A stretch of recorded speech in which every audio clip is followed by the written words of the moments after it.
You know how when you type something into a Google search bar and it auto-completes for you?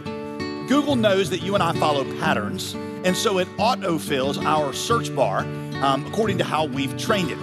Well, the same thing is true with how you respond to adversity.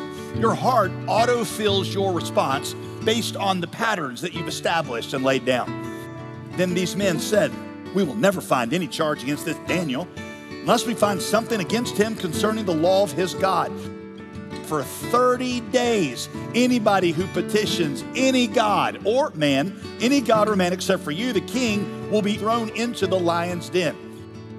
And this is after 6 decades of public service on Daniel's part. Daniel, by this point, is well over 80 years old. He is still living in captivity in Babylon. What is your instinct when trouble comes? What's your instinct when you feel threatened? When you feel like you're being pressured at your job to do the wrong thing, or you feel like you're being treated unfairly by your boss or by your colleagues, or when you're being pressured to toe the party line, even though it goes against your conscience, and you feel this overwhelming pressure to conform, what is your natural instinctive response? When Daniel learned that the document had been signed, he went to his house. He opened his upstairs window toward Jerusalem, and 3 times a day, he got down on his knees and prayed and gave thanks to his God, just as he had done before. When Daniel found out about this law, he could have tried to engineer some political maneuver to get back at him. Or there's Daniel's response, which is prayer. He'd done it in Daniel chapter 1 when they tried to force him to eat forbidden foods. He'd done it in chapter 2 when the king threatened to kill all the wise men because none of them could interpret his dream.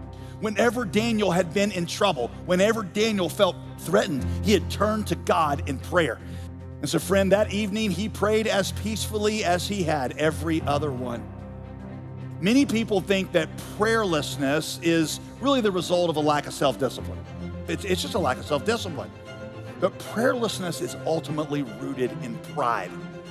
If you don't pray consistently, the reason you don't pray consistently and daily, the reason is because you are convinced that if you reach down deep enough and try hard enough for long enough, you will eventually find the resources within yourself to overcome. I might go so far as to say his number one agenda in your life is to humble you out of the pride of self-sufficiency. Daniel chose prayer because he trusted in God. Turn away from pride and turn toward God. And when that happens, you will begin to express that through a daily, consistent time of prayer. Prayerlessness is the indicator light on the dashboard of the Christian life.